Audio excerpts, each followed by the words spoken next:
অনেকের দেখা যায় যে যে কোনো কাজে মন তো লাগে না, তার সাথে সাথে একটা সমস্ত বিষয়কর্মে বিতৃষ্ণা জন্মে গেছে। কোনো কিছুই যেন তার আর ভালো লাগে না, অর্থাৎ জীবনের প্রতি বা যে কোনো কাজের প্রতি ভালো লাগাটি যেন তার ধীরে ধীরে শেষ হয়ে যাচ্ছে। তো এই মানসিক সমস্যা সংক্রান্ত বিষয়টি ধরে আপনি কয়েকটি মেডিসিন সিলেক্ট করতে পারেন।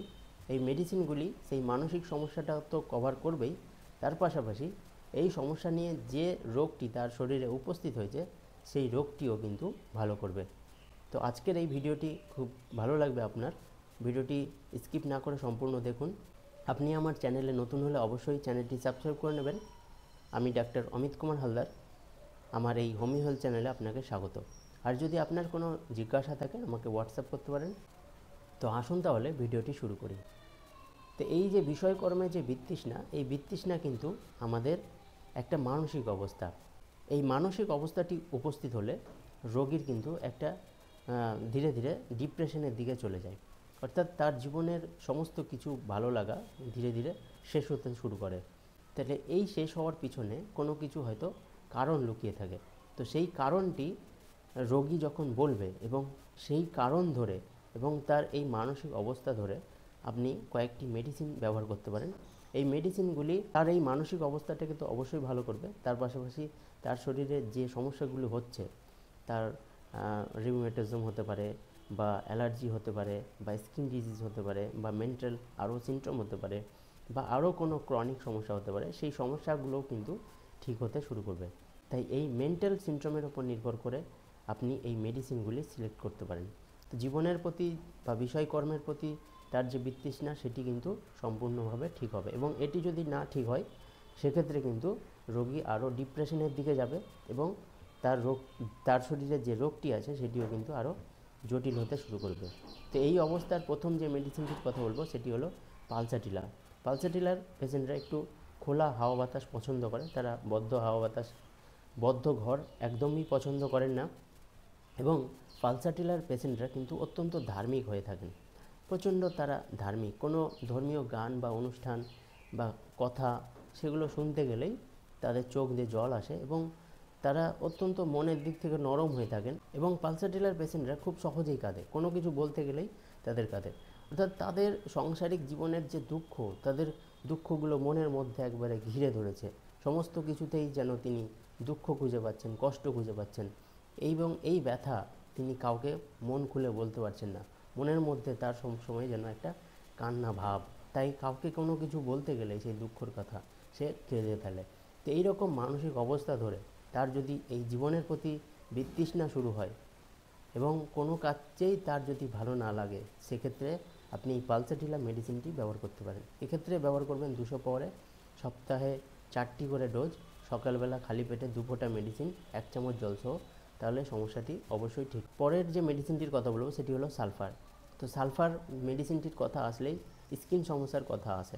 তো এক্ষেত্রে স্কিন সমস্যা নয়, এক্ষেত্রে আমি মানসিক সমস্যার কথা বলছি। তো সালফারের যে মানসিক চরিত্রের আরেকটি যে লক্ষণ থাকে, সেই লক্ষণে দেখা যাবে যে তারা অত্যন্ত ভুলো মন হয়, এবং এই ভুলো মন হয় কারণ তাদের মনটা সবসময় বাইরে ঘুরে বেড়ায়। তারা মনে করে, তাদের মনের মধ্যে চলে যে সবসময় সে যেন বাইরে ঘুরে বেড়ায়, অর্থাৎ বাইরে ঘুরে বেড়ানোর তার অত্যন্ত প্রবল ইচ্ছা, সে সবসময় ঘুরে বেড়ায়, এবং এই কারণ ধরে তার মধ্যে একটা শিশুর মতো খামখেয়ালি ভাব আসে এবং চিন্তা শক্তির অভাব ঘটে। তো এই মানসিক সমস্যা ধরে যদি এই জীবনের প্রতি বা বিষয়কর্মের প্রতি বিতৃষ্ণা আসে, সেক্ষেত্রে এই সালফার মেডিসিনটিকে দেওয়া যেতে পারে। সপ্তাহে 1টি করে ডোজ, 200 পাওয়ারে কয়েকটি ডোজ, তারপরে আপনি 1 m পাওয়ারে 2-1টি ডোজ দিয়ে আপনার এই সমস্যাকে ঠিক করতে পারেন। পরের যে মেডিসিনটির কথা বলবো সেটি হলো হায়োসিয়ামাস।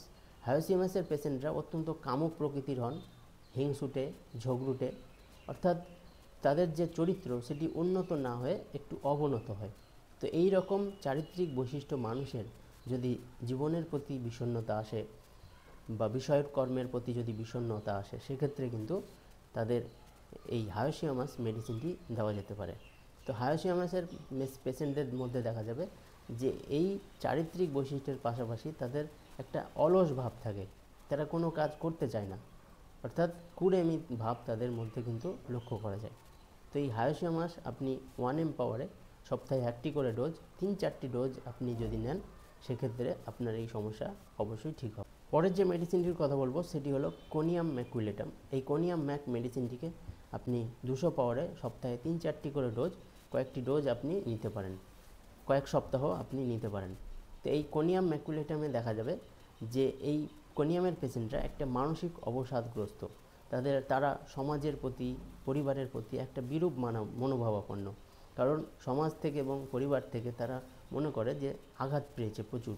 তো এই আঘাত থেকে তার এই বিরূপ মনোভাবটি, তো এই কোনিয়াম ম্যাকুলেটামের পেশেন্টদের দেখা যাবে যে তাদের কোনো কাজে মন লাগে না। বিশেষত শিক্ষার্থীদেরও দেখা যাবে যে পড়াশোনার তে একটুও মন লাগে না, তারা পড়তে বসতেই চায় না, বা পড়তে বসলে তারা অন্য কল্পনার জগতে ভেসে যায়, বা একটু অন্য মনস্ক ভাব নিয়ে তারা সবসময় থাকে।